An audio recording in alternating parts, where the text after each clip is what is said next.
नमस्कार स्वागत करुच्ची आज मुख्य गुरुत्वपूर्ण खबर को आपण को दर्शक बंधु एबे आमर हस्तगत होता खबर रही बात्या संपर्कित आसंता सप्ताह बात्यार संभावना बंगोपसागर घूर्णिबलय नेब बात्यार रूप तेबे जानिबा प्रकृत में यह लघुचाप किभली भाव सृष्टि होगा जाउची एवं यह केउं स्थान सृष्टि होबो एवं यार ओडिशा उपर किभली भाव प्रभाव रहिबो एवं केउं स्थान को यह प्रभावित करिवो से संबंध में पाणीपाग विज्ञानी मान मतामत कौन रही से संपर्क संपूर्ण विवरण में आपको वीडियो प्रदान करी से आप निश्चित वीडियो को प्रथम शेष पर्यटन देखिए जब वीडियो भल लगे पाखे लाल बटन निश्चित सब्सक्राइब करेंगे और पाखे बेल आइकन बजाइदेवे और ऊपर ऑल नोटिफिकेशन क्लिक कर भूलें जहाँफल ये वीडियो सर्वप्रथम आपण निकट में पहुँच पार तेज आसतु जाना आज बात्या संपर्कित विशेष गुरुत्वपूर्ण सूचना बंधुगण यही मसरे पुणी बात्या होवार आशंका रही मीडिया रिपोर्ट अनुसार यह खबर मिली जे मे मास द्वितीय सप्ताह सुधा तमिलनाडु उपकूल बंगोपसागर सृष्टि हो पारे घूर्णिबलय यही घूर्णिबलय बात्यार रूप नहीं पारे पाणीपाग विशेषज्ञ मानकर मतरे मे 12 तारिख बेलू तमिलनाडु निकट दक्षिण बंगोपसागर रे एक घूर्णिबलय सृष्टि हो पारे यह घनीभूत हो मे 13 रु 14 मध्य बात्यार परिणत हो पारे बंधुगण सबुठार बड़ कथा होची यही बात्या ओडिशा और पश्चिमबंग उपकूल मुहाइबार संभावना रही आज आम आपण मानक बात्या सह जड़ित किसी गुरुत्वपूर्ण कथा विषय कहबू ताले बंधुगण आसतु जानिबा ए बात्या विषय आसुथिबा बात्यार आकलन विश्वर केतेक प्रमुख विशेषज्ञ माने करिसंती एही बात्या केवल ओडिशा और पश्चिमबंग नुहे बिहार और झारखंड को मध्य छुई पारे मे 9 तारिख आड़क अंडमान निकट में आउ एक घूर्णिबलय सृष्टि हो आकलन कर घूर्णिबलय घनीभूत हो म्यांमार आड़क गति कर आगामी सप्ताह सृष्टि होगा जाउथिबा एही दुई घूर्णिबलय किभली रूप नेब और यार प्रभाव ओडिशा उपर किभली भाव रहिबो ताहा विषय विशेषज्ञ माने वर्तमान पर्यंत आकलन करिनाहंती तेज विशेषज्ञ मान मतरे चलित वर्ष एप्रिल मासरे बंगोपसागर में कौन घूर्णिबलय सृष्टि होता तेणु यही वर्ष मे मसरे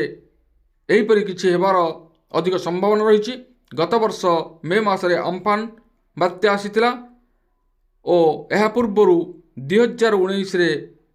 फनी बात्या ओडिशा आसीथिला यही बात्याटी ओडिशार बहुत क्षयक्षति करथिला तेणु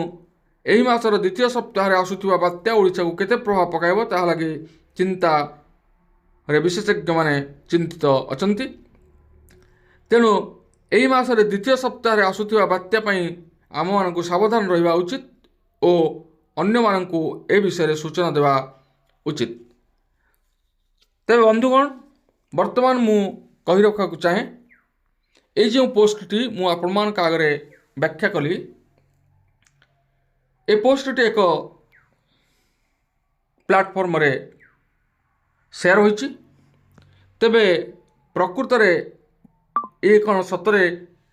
बात्यार खबर कहीं सेपरी किछि मन हेउना हुए तो यह मिथ्या गुजब होइथाइ पारे एही भली भाव रे प्लाटफर्म रे अनेक मिथ्या खबर प्रचारित होउछि जहाँ मु आपण मान आगे वर्तमान कहली केउं समय बात्या आ केउं समय प्रचार करा जाउछि ताहा एक चिंतार विषय लोक मानकु द्वंद्व पकाउछंती तेणु एभली भाव रे अनेक फेक न्यूज आपण माने देखिबा पाउथिबे तेणु याठारु दूरे रहिबा निहाती भल तेणु पाणीपाग विज्ञानर सद्यतम सूचना जहाँ रही ताहा रही वर्तमान पाग निश्चित रूपे बदली एवं गोटे सप्ताह पर्यंत ठंडा आगक जारी रहिबो एवं भीषण कुहुड़ी जनजीवन को अस्तव्यस्त करिबो विभिन्न स्थान को कुहुड़ी पाई मध्य अलर्ट जारी करिछि पाणीपाग विभाग तेबे